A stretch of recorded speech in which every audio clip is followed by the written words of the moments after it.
5 laws bikers regularly break. Number 1 being not wearing a helmet. Personally, I'm that type of person that doesn't care what or how you live your life. If you decide to go around town or cross country for that matter and not wear a helmet while riding a motorcycle, it's your choice. However, did you guys know that many states actually require you to wear a helmet at all times while riding, and other states have a requirement if you're under the age of 18 or 21 years old to always wear one also. Granted, it's still up to the officers on whether or not they decide to pull you over for not wearing a helmet. Still, I've gone on many long road trips already, and I can't imagine not wearing a helmet. I mean, how do you guys handle bugs landing on your face, or sometimes chips of wood, rocks, or other debris flying at you? I know windscreens could help a little bit, but let's face it, I've had guys that had big windscreens and still some stuff happened to hit their face. I can't tell you how many times I've been thankful for wearing a helmet, and it also gives me that peace of mind.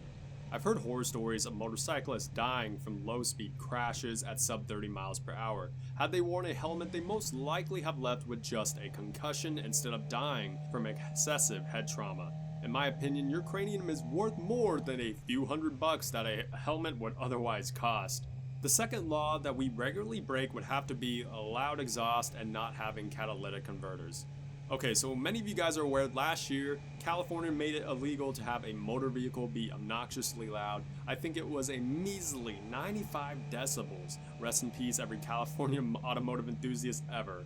I only briefly wanted to touch on this because with louder exhaust, typically you have people who say ditch their catalytic converters that are required for passing emissions.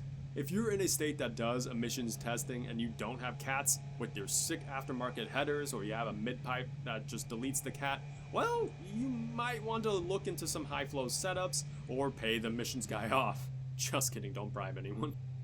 Number 3, speeding. This one's a no-brainer. Everyone and their grandmother has gone above the speed limit at one point or another. Yes, you can even get pulled over going 47 in a 45. Not speaking from experience or anything. Anyways, speeding is arguably one of those laws where it almost feels like it's optional to obey.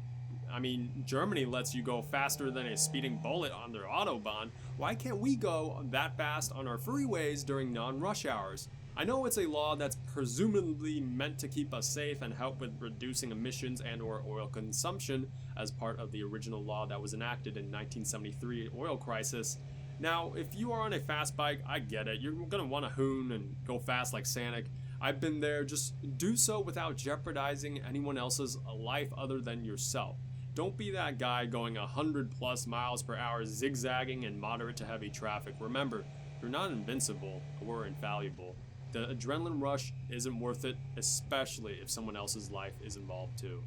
Number 4, lane splitting. Oddly enough, in the same state that effectively banned loud noises, you can lane split legally. Yet very few states join California in allowing their motorcyclists to lane split. In most of Europe, motorcyclists can lane split. The reason being, it's actually safer for motorcyclists to lane split under certain conditions, such as moderate to heavy traffic that isn't moving or not moving fast enough. There have been several case studies conducted by various transporting and motorcycling organizations around the world, but all in all, they come to the same conclusion. Most motor vehicle accidents that occur on the highway typically occur in stop-and-go traffic. So if you're a motorcyclist, it's far more dangerous to be directly behind a car or in front of a car than it is to be on its side in stop-and-go traffic. Stay vigilant, stay alive, and don't worry about lane splitting, especially if it's under 20 miles per hour. And number 5, disrupting traffic. The obvious example of disrupting traffic would be riding in a massive group and running red lights. Unless you've gotten city clearance to do so, you're not supposed to run a red light. No shit, Sherlock. Nevertheless, I may have witnessed large motorcycle groups do so, all while having tens of them stunt in intersections holding up traffic. I do not advocate this kind of behavior, nor will I ever participate in this kind of behavior. People have places to be, bros. Stop stunting in the intersections. Alrighty guys, what other laws can you think of that either car guys or bikers or both break? Thank you so much for watching. Hit that subscribe button for more videos just like this, and I'll see y'all next time. Peace out.